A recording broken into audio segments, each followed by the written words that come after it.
O existencialismo foi um conjunto de filosofias que surgiram no século XX, tem em comum a análise da existência humana, o modo de ser do ser humano no mundo, as possibilidades das relações entre as pessoas com os objetos e a realidade.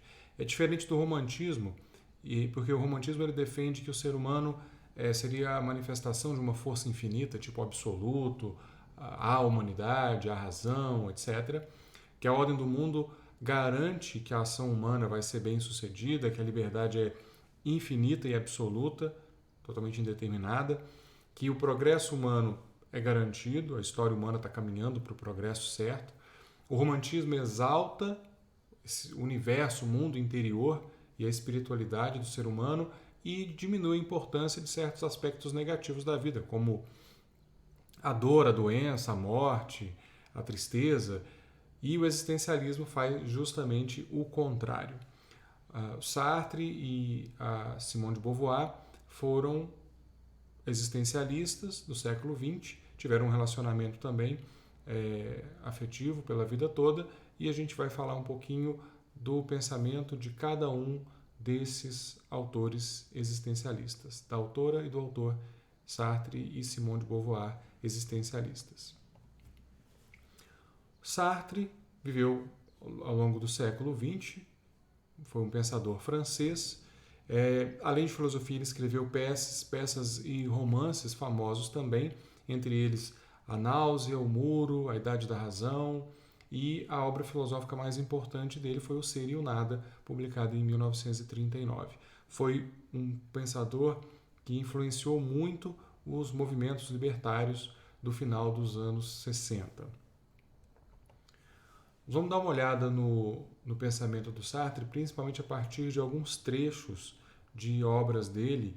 Em específico, o existencialismo é um humanismo que foi uma resposta que o Sartre deu a algumas críticas que o seu existencialismo recebeu, principalmente de uma pretensa assim, irresponsabilidade, ateísmo e coisas do tipo. O existencialismo, via de regra, defende que a existência precede a essência do ser humano.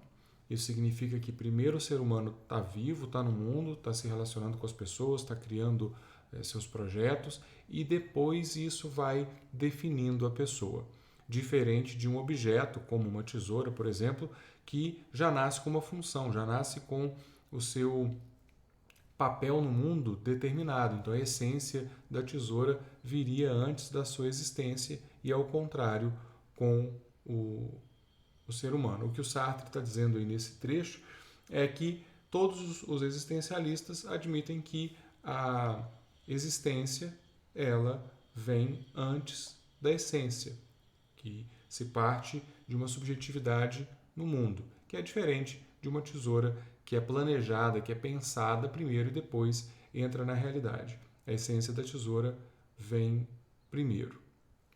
Já o ser humano, ele está na realidade primeiro, depois ele vai se descobrir, depois ele vai se definir. O ser humano vai ser, então, aquilo que ele faz de si mesmo, ou aquilo que ele faz do que os outros fizeram dele mesmo também. Sartre vai definir o ser humano, então, como um projeto que se constrói dentro da realidade. O que vai moldar, o que vai construir esse projeto são as escolhas que as pessoas fazem, as escolhas que a gente vai tendo das ações, do fazer e do não fazer ao longo da vida, e isso vai nos definindo. O que significa dizer que não existe uma essência humana universal, metafísica, não existiria um Deus ou alguma outra entidade fora do mundo que determina quem é o que é o ser humano. O ser humano é determinado por aquilo que ele faz, aquilo que ele realiza ao longo da sua existência. Ele é um projeto. O que pode ser dito como universal, o que existe para todos os seres humanos, Sartre vai dizer que é uma condição humana, existe uma condição humana universal, mas isso não é uma essência, isso não é metafísico.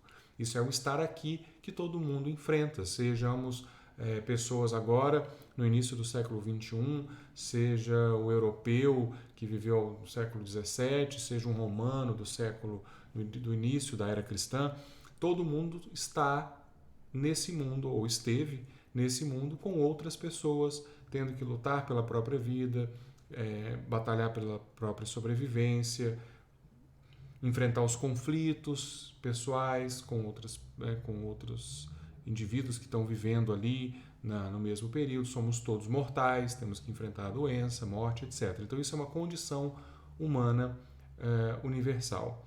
Historicamente, o contexto vai variar, mas o que não vai variar é que estamos aqui e temos que fazer os nossos corre, temos que correr atrás aí da nossa própria existência. Por isso que o Sartre vai dizer que por mais individual que um projeto de vida seja, ele tem um valor universal. Porque o que eu estou enfrentando, outras pessoas também enfrentaram. O que eu estou enfrentando, outras pessoas enfrentarão. É uma universalidade humana que vai sendo construída por cada uma das pessoas, por cada indivíduo. Então, é uma universalidade em construção, não é uma essência dada de antemão. E ela é construída à medida que nós vamos fazendo escolhas. E não escolher, para o Sartre, não é uma opção. Nós sempre temos que fazer escolhas. Por isso, ele vai dizer que o ser humano está condenado a ser livre. Condenação porque ele não tem opção, ele está preso à realidade de tomar escolhas, de tomar decisões, fazer escolhas. Ele é um ser que o Sartre vai chamar de para si. Ele se define, ele pode ser muitas coisas, ele nasce como um espaço aberto, um nada definido. Claro que o contexto histórico vai ter peso, o contexto histórico vai determinar certas coisas, mas esse contexto histórico não vai determinar completamente esse ser humano na hora que ele nasce, ele vai se construindo. A gente vai se tornar o que a gente escolher se tornar com base nas decisões que a gente vai tomando ao longo da vida. Isso, por um lado, é interessante porque isso dá poder, né? A gente pode se construir, mas, por outro lado, também é algo angustiante. A liberdade gera angústia. Todo mundo aqui já viveu essa situação e já foram feitas até pesquisas mais recentes mostrando que quanto mais opções nós temos, mais angustiados nós ficamos, porque todas as opções vão parecendo boas. Quando eu escolho uma coisa, eu estou deixando 3, 4, 5 de lado, então isso gera uma angústia, ainda que exista um limite para as escolhas, mas mesmo dentro de um limite com 2 opções, por exemplo, é sempre possível escolher. E a liberdade, ela traz junto de si uma grande responsabilidade. Então, existe uma implicação moral bastante importante aqui nessa questão da liberdade humana. Por quê? Tudo que eu escolho é responsabilidade minha, porque a escolha foi minha, eu não posso atribuir isso a outra pessoa. E, além disso, tudo que eu escolho traz implicitamente uma defesa de que aquela escolha é boa, de que aquela escolha vale a pena. E traz em si a questão, né? O que aconteceria se todo mundo escolhesse as mesmas coisas que eu? Tudo que eu escolho tem um impacto para toda a humanidade. Com isso, o Sartre está refutando aquelas pessoas que criticam o seu existencialismo por ser amoral, você faz o que você quiser, você é livre. Ele vai dizer justamente o contrário, não é assim. Toda a escolha que eu faço, ela traz uma responsabilidade e eu estou mostrando para as outras pessoas que aquilo é uma escolha possível, que elas poderiam escolher a mesma coisa. Então, toda escolha traz consigo uma responsabilidade. Com as minhas escolhas, com as minhas ações, eu estou desenhando um ser humano como eu acho que ele deveria ser. Eu estou afirmando o valor daquilo que eu escolho. Aí por isso vem a pergunta: será que todo mundo poderia fazer a mesma coisa que eu? E também com relação às outras pessoas, Sartre vai dizer que as outras pessoas são um inferno, porque, entre outras coisas, elas também são limites para as nossas escolhas, né? Os meus projetos pessoais podem entrar em conflito com os projetos de outras pessoas. Então, os outros surgem também como obstáculo, como algo que tira parte da nossa autonomia.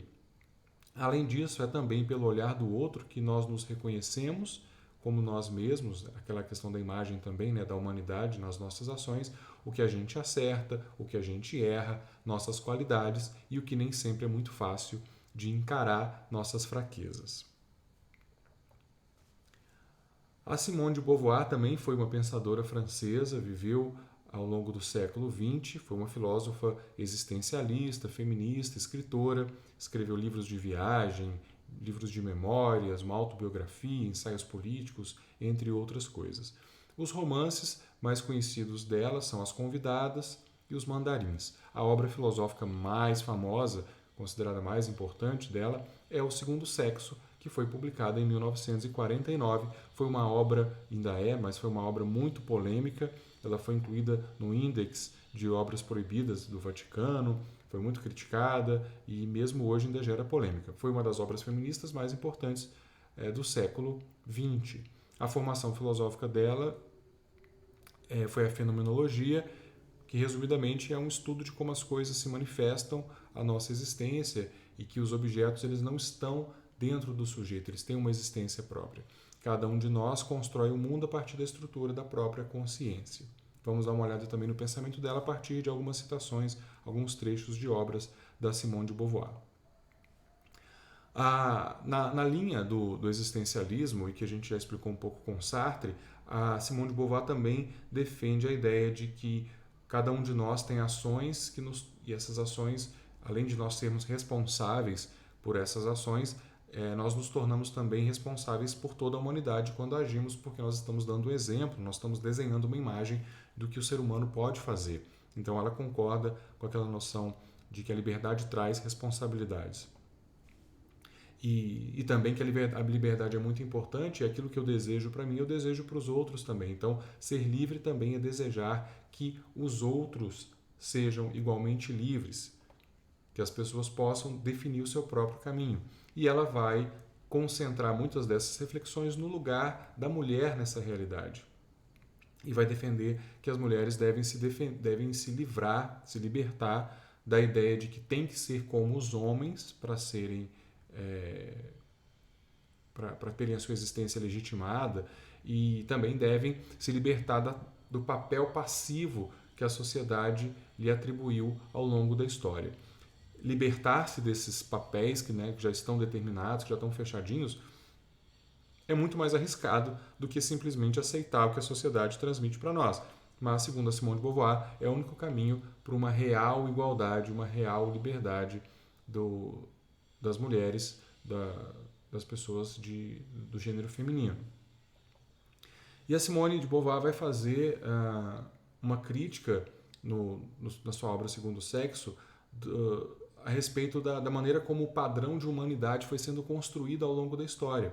E aí ela vai afirmar que esse padrão de humanidade ele foi construído a partir de uma visão masculina. Então, o padrão de humanidade é o padrão masculino. As mulheres acabaram sendo definidas pela sua diferença diante do padrão masculino.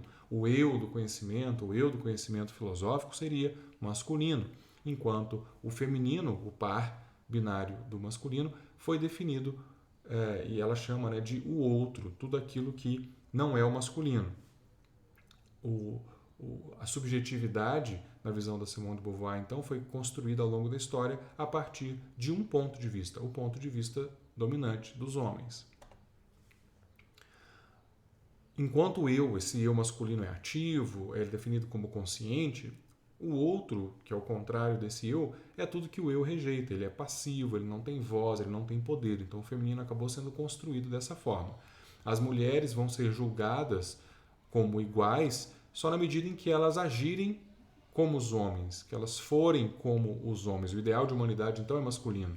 As mulheres serão plenamente humanas se agirem como os homens. E a ideia de que as mulheres podem fazer as mesmas coisas que os homens, e Beauvoir é contra isso. A ideia dela é que homens e mulheres são diferentes, as determinações sociais para homens e mulheres são diferentes, mas isso foi sendo conduzido ao longo da história para reforçar o padrão masculino de humanidade e para reforçar uma relação de dominação e não de elementos de uma totalidade. Ambos válidos. E aí uma das frases mais famosas do Segundo Sexo, da Beauvoir, que ninguém nasce mulher, mas se torna mulher. A relação que cada pessoa tem com o próprio corpo, os outros e o mundo seria fortemente influenciada pelo gênero sexual. Segundo o existencialismo, nós nascemos sem um objetivo pronto. pré-determinado. Nós criamos uma existência autêntica para nós mesmos a partir da nossa vida. E aí isso também afeta as mulheres, e aí vai afetar as mulheres de uma forma muito específica, porque o contexto histórico para as mulheres é diferente. E aí o que a Simone de Beauvoir vai defender é que para as mulheres é preciso separar a noção de um ente biológico, o corpo de nascimento, né, do que seria a feminilidade, a construção social. O sexo seria um fator biológico, um fator natural. Já o gênero feminino seria uma construção, um construto social. E como um construto social, é aberta à mudança e interpretação. Então existiriam várias maneiras de ser mulher. Não, a feminilidade ela não está definida e circunscrita pela biologia, mas pela construção social. E aí a Simone de Beauvoir vai dizer que a própria sociedade percebe isso.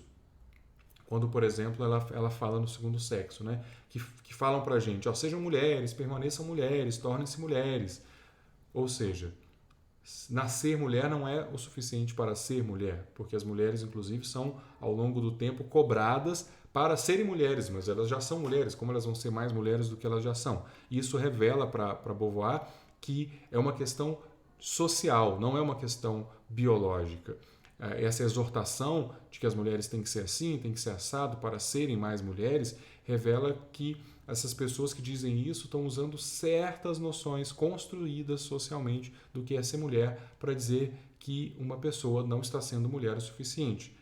Mas na visão da Simone de Beauvoir, isso é algo que se constrói historicamente. E se construiu historicamente de uma determinada maneira, isso pode ser aberto e ser construído de várias outras formas também.